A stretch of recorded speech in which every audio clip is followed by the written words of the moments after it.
In the latest issue of Thrasher Magazine, there is an article, How to Start a YouTube Channel. It is very negative, very satirical, but it did get me thinking. Why is one of the biggest skateboarding YouTube channels trying to spread the narrative that YouTube channels are so awful and terrible? That's gotta be some kind of mistake, right? It kind of reminds me of the time Brian Arnett made a video for the Barracks YouTube channel, and people in the comments were calling him a YouTube skater on this YouTube video with their YouTube account. Like, what? If you want to see the article, you can buy the magazine, or you can watch John Hill's video where he will kindly read it to you, or you can pause the video right now. But how did we actually get here? Skateboarding was born out of counterculture and has a punk rebellious spirit. That's great, but what comes with that is a lot of baggage, and mainly an extreme aversion to any kind of change ever. As skateboarding evolved, it tried so hard to resist the internet, YouTube, Instagram, social media, only to end up where we are today. If you disagree with this, keep in mind that it is possible that you haven't been involved in the skate world long enough to truly see this. Before you say, I don't really fuck with this random braille guy, what does he know about the skate industry?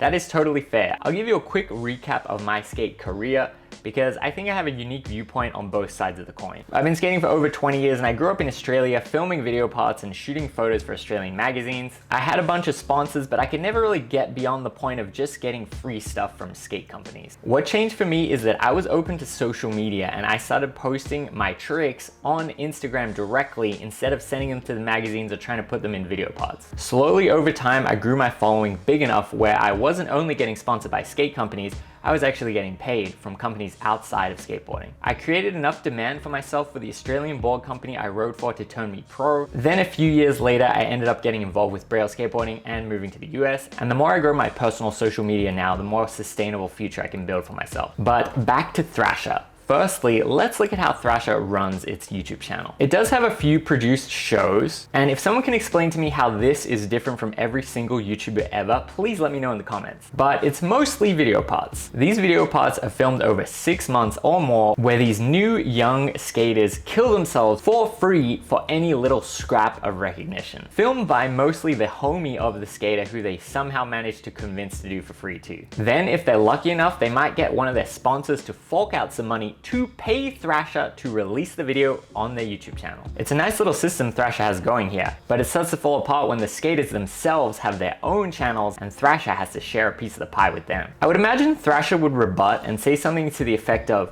"We are a skateboarding magazine, not a YouTube channel." And that's great. But in 2023, I don't know how true that statement is. Thrasher is a media company that has a magazine attached to it. And these days, I'm not sure how profitable that magazine really is. Don't take this the wrong way, I really do love Thrasher and I love that it's possible for skaters to be featured and get the cover of the magazine. I think that's really sick. But there is kind of a reason why every single other hard good magazine basically died out. In 2023, it's not quite what it was in the good old days. Okay, so why is Thrasher hating on making your own YouTube channel? It is not core? What does that even mean?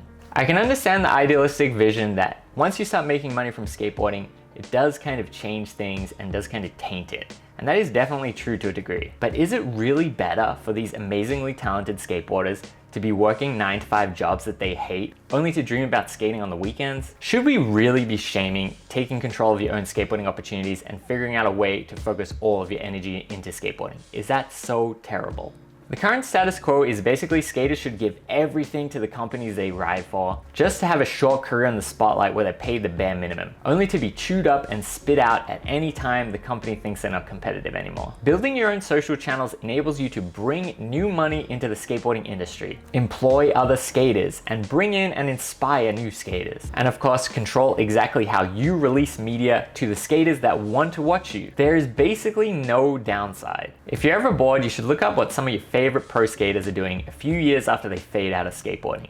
It gets very dark, very quick. Of course, being a skateboarding content creator isn't for everyone and it takes a lot of hard work and dedication. But does it really make sense that Thrasher is pushing this narrative that YouTube channels are so terrible and bad? Skateboarding is a funny thing. It tries to portray the idea that you can express yourself however you want. But in reality, the industry is like, if you do not walk along this specific narrow path, you are permanently whack and we are not gonna with you. Even though I'm being critical of Thrasher, I still respect them and I'm really grateful for everything they've done for skateboarding.